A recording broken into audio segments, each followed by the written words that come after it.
Hello and welcome into another episode of the Fantasy Football Forecast. I'm your host, Trevor Scott, doing a solo episode today where I'm going to be going over snap shares. So we're going to go through some players that I'd want to trade for, some players I'd want to trade away, and also waiver wire guys through the context of the box scores and the snap shares. We have a goal of 1,000 subscribers by kickoff this week. So if you're new here, hit that subscribe button. It helps us out a lot. So before I jump into Arizona, I do want to still mention Breece Hall and Ken Walker. I've been talking about them a lot in this video, so I didn't want to dedicate a ton more time to them, but I still would be buying Breece Hall off a bad game, and I would be definitely looking to sell Ken Walker off of a huge game without Zach Charbonnet. I expect Charb to be back, and, obviously he scored twice, but still didn't look great on the ground. So I would still be looking to trade him away and acquire Breece Hall if you can. So going into Arizona here now, obviously we have the super unfortunate news that James Conner has a season-ending ankle injury. We don't know exactly what the nature of the injury is yet, but I'm guessing there are going to be broken bones there, and he's going to have to get surgery to repair his ankle. So he is going to be finished for the season, and that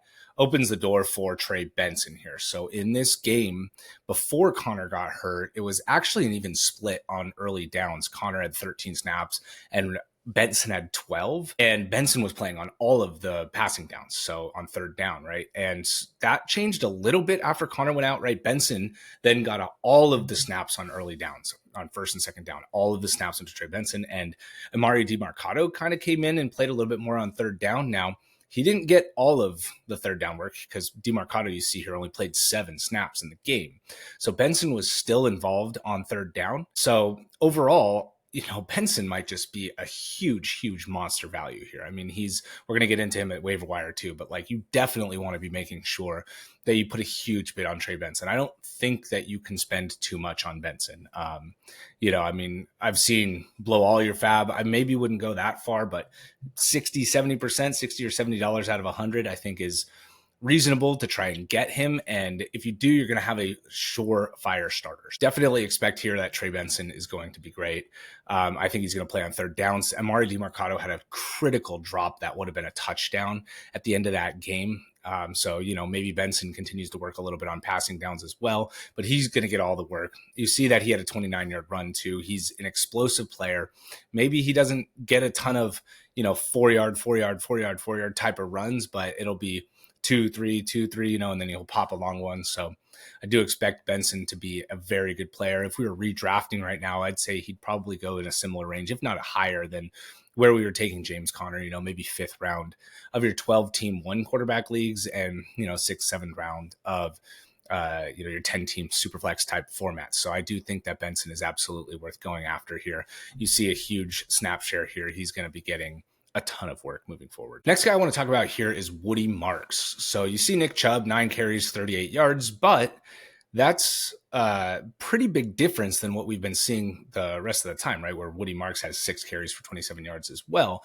And Marks played on all of the passing downs, right? They did not have Daria Gumbawale out there at all. It was only Chubb and Marks out there for the running back position in Houston. And 33-30, obviously Chubb played on the early downs and Marks played on third down. So it was definitely the passing game role that elevated his snaps. But you do see the 19 routes run, the 2 targets, and the 6 carries. So if he does get even more of Nick Chubb's workload in the passing game, because Chubb had 3 catches, actually had more receptions than Marks, but I do think that the role indicates that Marks could be getting more and more and more involved as the season goes on here. So if Nick Chubb starts to wear down just from his injury past and not looking necessarily as explosive, if Joe Mixon isn't actually going to come back this year, which seems to be kind of murky at this point, Marks is the guy that I think is going to continue to have value throughout the season. So I think it's an interesting commentary here, not somebody I necessarily expected to be talking about because Matt really likes Woody Marks, brought him up and beat the waiver wire. So I do think that this is a decent waiver wire ad this week and somebody whose role is clearly expanding. Next guy up that I want to talk about is just somebody whose role has clearly taken over the backfield, right? So we have Quinshon Judkins here, 18 carries, 94 yards and a touchdown to Dylan Sampson's 1 carry. I mean, I don't know that I thought Sampson was going to fade into the background that quickly, but you see only 5 snaps, 3 routes, and 1 carry for Dylan Sampson. Didn't even supplant Jerome Ford with any third down work, really. I think you can drop Dylan Sampson, and Quinshon Judkins is absolutely somebody that you should be trying to buy. So if you haven't bought him already, and somebody isn't necessarily sold that he's going to continue to expand his role, or that, they expect Dylan Sampson to get back involved at all. I can't imagine anybody thinks that. Or maybe somebody is reading a lot of the news out there that say, Judkins is good, but, temper expectations a little bit, back end RB2.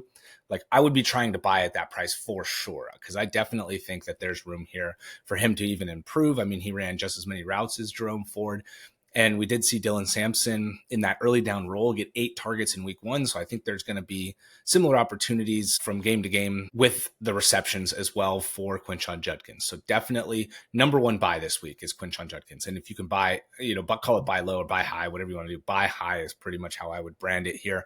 But overall, I think that he has as good of a chance as anybody now at this point, maybe not better than Hampton, to finish as the best rookie running back this year, just because the role just looks so clear, and it's so nice to see that he's going to be out there a ton. So go and get Quinshon Judkins on all your leagues. Next guy up is somebody I've been kind of hammering on, but this week it was even a greater share of the snaps, right? He's all the way up to 79% of the snaps here, and that's Jaylen Warren for the Pittsburgh Steelers. So, 18 carries. I know it didn't do great, but Gainwell vultured a touchdown too, which was super unfortunate. I don't think that's going to happen a ton.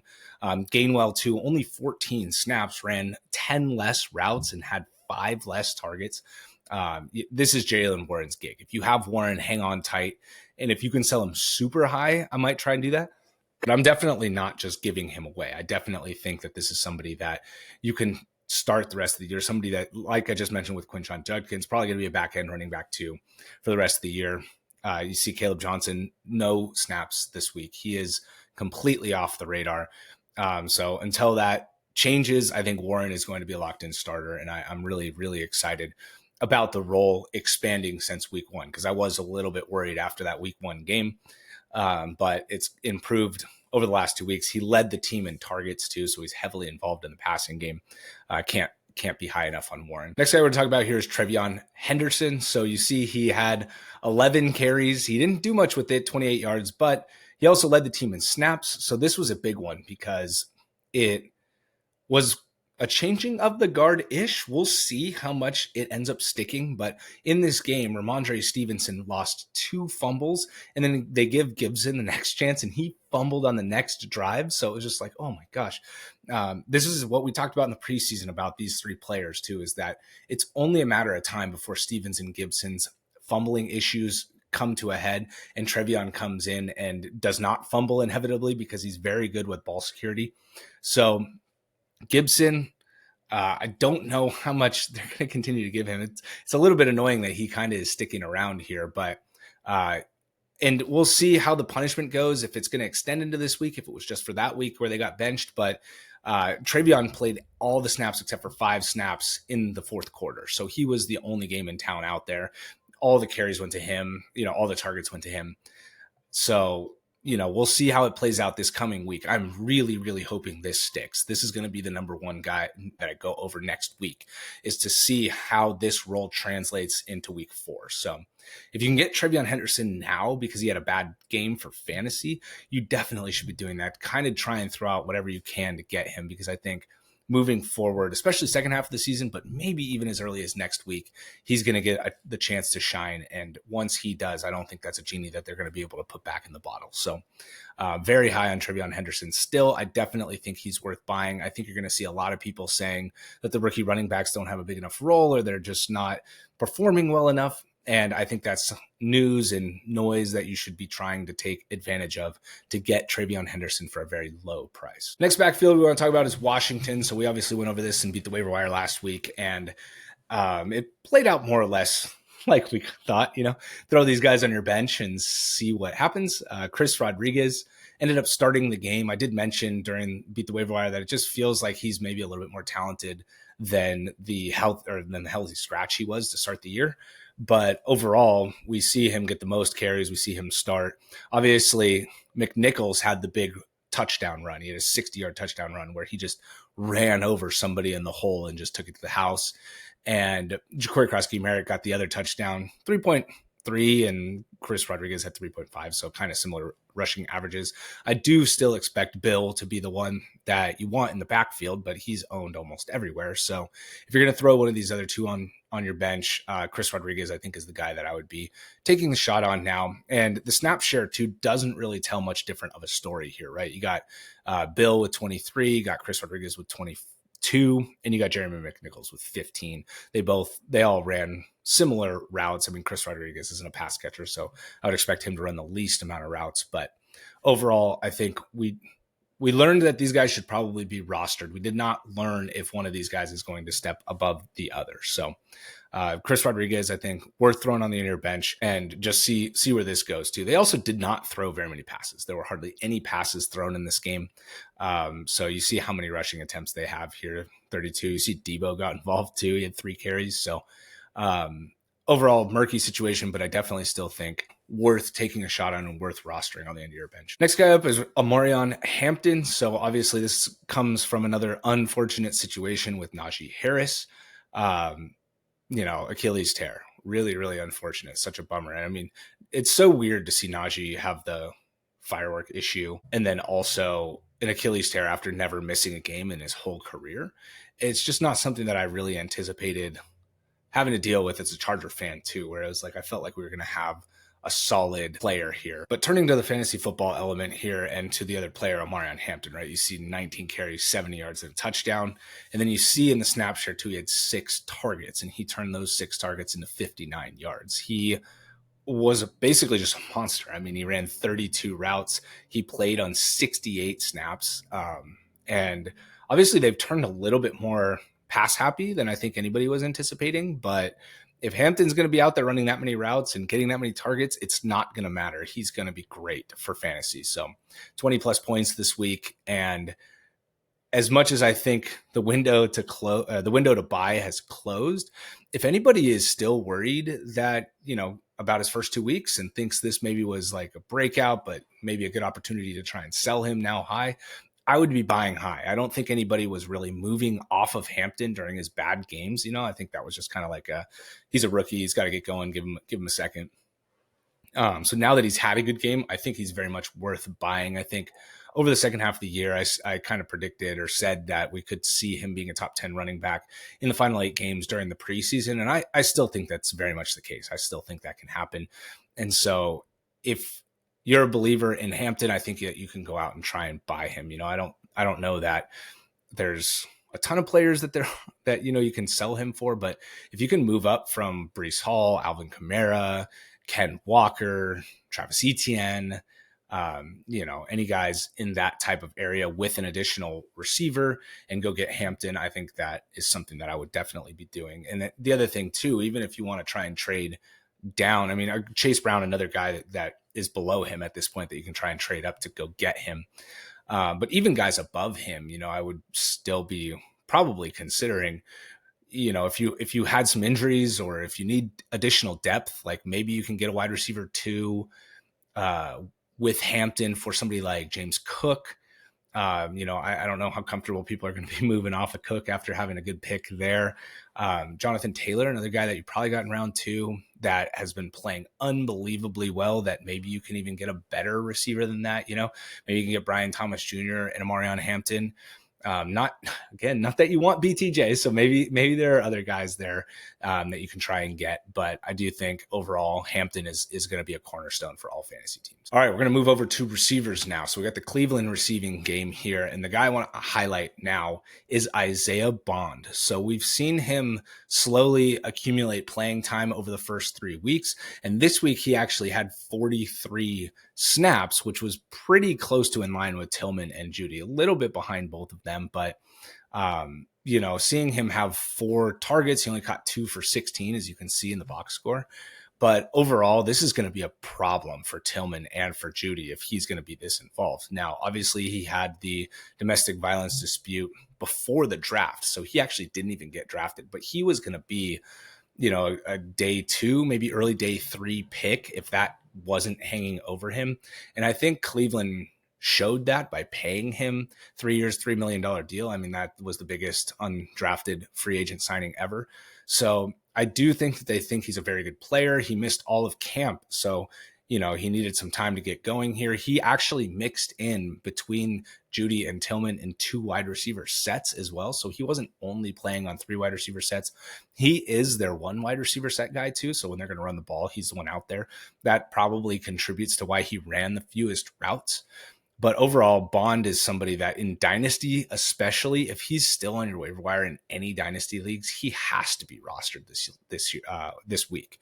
And so, we'll see how it ends up translating to production this season, because they have so many names now. I mean, they got Njoku and Harold Fannin out there constantly too. And then now they've got 3 receivers, still trying to work in Jerome Ford on 3rd downs too. You see, he had 4 catches. So there's just a ton of players, and everybody's kind of getting lost in the shuffle in this offense. But Isaiah Bond is somebody that I think, maybe more of a beat the waiver wire type of guy, somebody at the end of your bench. But I think for dynasty circles, you definitely want to make sure he's rostered. Next guy we're going to talk about here is Parker Washington for Jacksonville. Overall, Brian Thomas Jr. has been a huge letdown. Travis Hunter has been a pretty big letdown too, and that culminated this week with only 2 targets, 1 for 20. And Brian Thomas Jr., obviously 6 targets, 2 for 55, kind of salvaged whatever his day was by the 47-yard reception right at the end of the game. But Parker Washington was the one who drew 11 targets in this game after De'Ami Brown got hurt. So you see De'Ami Brown had 23 snaps and Parker Washington ended up with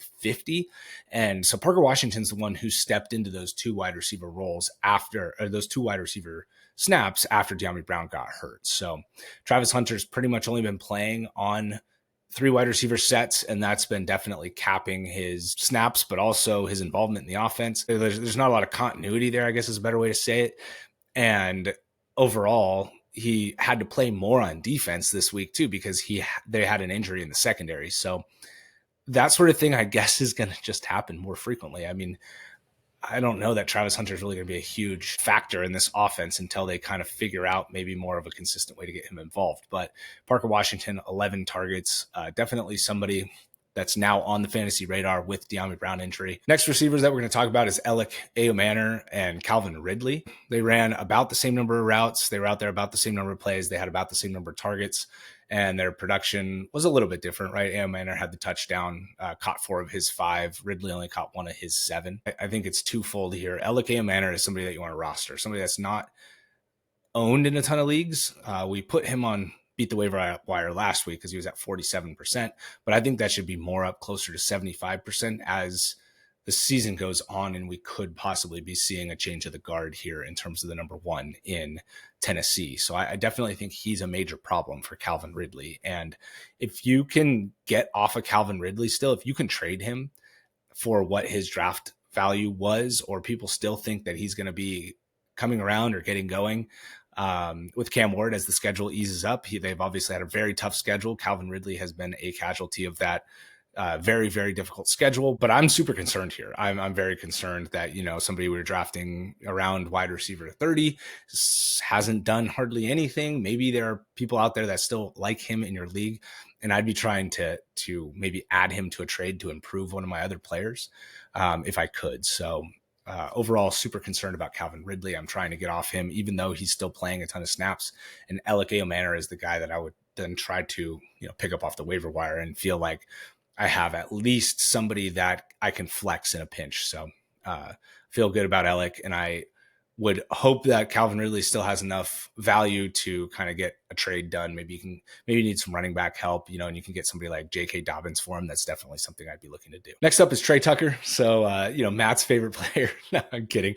We had a lot of Trey Tucker discussions last year, and it's been, he's been out there a ton every week. So you see here too, he played 62 snaps again. He had the high targets in week 1 without a ton of production. Then last week he caught the long touchdown. And then this week, it's just like, okay, 8 for 145 and 3. Where the heck did that come from? That's going to probably be the best game of his career. So I wouldn't bank on anything like that, but you can't put together one of these videos and not mention him. So overall, he's definitely playing ahead of Thornton and Besh. So, I just think that you can do worse with your last bench spot, your last receiver spot. I wouldn't start him with confidence or anything, but definitely add him just to have a check-in as we go along in the season. And if he continues to score or Geno continues to look for him, and he could average 6 targets a game, that's maybe something that can be an interesting flex as we get into bye weeks and as the injuries pile. Next team that we're going to review from the pass catcher perspective is New England. So overall, this one has kind of gotten a little bit convoluted as well. Ramondre Stevenson up there again in terms of receiving yards. Hunter Henry dominated targets, yards, and the scores this week. I don't think that's going to happen all the time. I feel like Hunter Henry early in the year always has one of these type of games, maybe not quite this good, but one of these games where it's like, oh yeah, Hunter Henry's a good tight end. Maybe we should go to him. And it's like, oh, 3 weeks later, it's like, why did we fall for that again? So I don't expect Hunter Henry to be like this featured part of the offense or the number one target on the offense moving forward. But looking at the snap share and the routes run and how the rest of the targets kind of split up here, I do think that Demario Douglas and Kyle Williams are safe to drop at this point. So I think Demario Douglas is somebody that gets hype every preseason. I fall for it every preseason. And then he's fourth in snaps amongst the receivers. And, I know he got the most targets here, but I don't know. I'm just not in on Demario Douglas. I mean, 2 for 7. He had this chance at a first down at the end of the game too, if he put his foot in the ground and just get upfield, and he tried to like turn it back to the inside and he got tackled for a 1-yard loss. So I don't know. I'm not a huge Douglas fan anymore. I got to just quit him. But I do think it is interesting to see Stephon Diggs at 39 snaps again. So he's at 52% snap share for back-to-back weeks, still working his way back off that ACL tear. And I think as that continues to grow, his target volume and his prominence in the offense is going to grow as well. So I think Diggs is somebody that I would definitely be buying now, right? We saw the big target game on low snaps in week 1, and then he's finally had his worst game here where he only had 3 targets, 3 for 23. But it's definitely encouraging to see him stay healthy and be able to play over half the snaps already. So as the season goes on, I expect that he's going to get stronger and stronger, and I think that he's going to be worth owning in all leagues. All right, getting to the waiver wire now. There's not a lot going on at quarterback like there was last week. So obviously if you can still get some of the replacements like Wentz, Browning, I would still be looking to do that in superflex. Browning was obviously brutal, so a little bit tough to recommend him. But somebody that's still at 13% that I do think is worth rostering is Marcus Mariota. So if you have Jaden Daniels and you got Mariota, good on you, because Mariota scored 20 points, just like Daniels did the first 2 weeks. But if not, and he's still out there, I would definitely be trying to add him. I wish I had him on my team that I had Daniels. So overall, think he's still worth grabbing. And again, if you have Daniels, makes it a little bit easier, because if Daniels is good to go, then you can just cut Mariota and you're all set. At running back, we have our probably waiver wire out of the year here, right, with Trey Benson. So we're going into week 4, not a lot of money spent, not a lot of recommendation, maybe on Scatterbo last week, but Benson is somebody now that Connor's out for the year that is going to rocket to 100%, and that is going to fetch the largest fab bids that we've seen this year, or that we're going to see this year would be my guess. Like I said, when we were talking about him breaking down snaps, it's $60 or $70 out of 100, I think, is what it's going to take to get him in all your leagues. So, and I've seen people say blow it all. So if you have all $100 and you just want him and you do that, I mean, more power to you. I wouldn't do that just because I feel like it loses your ability to control the waiver wire later in the year, especially if you're already 3-0 or 2-1. You're looking like you're going to be a playoff team. Now, if you're 0-3 and he's out there, and it's just you might as well use it, because you don't really need to save for that time in the year if you're not thinking you're going to make the playoffs. So overall, definitely go after Trey Benson. Woody Marks, somebody we already broke down. I think he's worth maybe a $5 bid, but you could probably get him for less than that. I think he's got a lot of standalone value too, so I don't think you need to tie him as like a handcuff or anything. Same with Chris Rodriguez. I don't think you're handcuffing him at $1-2 bid max. Wide receivers, Trey Tucker, mentioned him during the breakdown as well. Less than $5, I think, here, despite the huge game. Tyquan Thornton, he looked pretty good over the last 2 weeks with the Chiefs. He's kind of playing Xavier Worthy's role, so I think he's worth throwing $1 at, just in case Worthy doesn't go again and you really need a flex in a 3 wide receiver league specifically. And then Luther Burden, right? He didn't play on more snaps, we didn't break him down, but I do think overall he flashed in terms of his playmaking ability. He scored a 65-yard touchdown. He's still young, still getting integrated. He's still playing behind Zacchaeus, but as soon as that flips, Luther Burden is going to be somebody that you definitely are going to wish that you had on your team at this point in the season. And then the tight ends, right? We talked about Hunter Henry a little bit. It's hilarious to see that he's tight end 1 right now. That's not going to hold, but overall, he's 41% rostered. Could do worse at tight end as an ad at this point in the season. And then somebody else that I wanted to mention on the Chargers here is Gadsden. So he was active for the first time this year, and he actually was out there and playing a lot. He had 5 catches for 40 plus yards and only 2% rostered. So I think you could do a lot worse than throwing him on the end of your bench, especially in your super deep leagues. You got any tight end premium leagues? He's likely owned in most of your dynasty leagues, but if he's not, another name that you can throw on the end of your bench. Herbert's playing awesome right now. So if he's going to step into the tight end role and kind of take over for Conklin and for Disley, I would love to see that. He was their 5th round pick, and I definitely think that he could be in for a much bigger role here if he is going to be active and playing as much as he did this week. All right. With that, thank you guys so much for watching. We look forward to talking to you in the next one.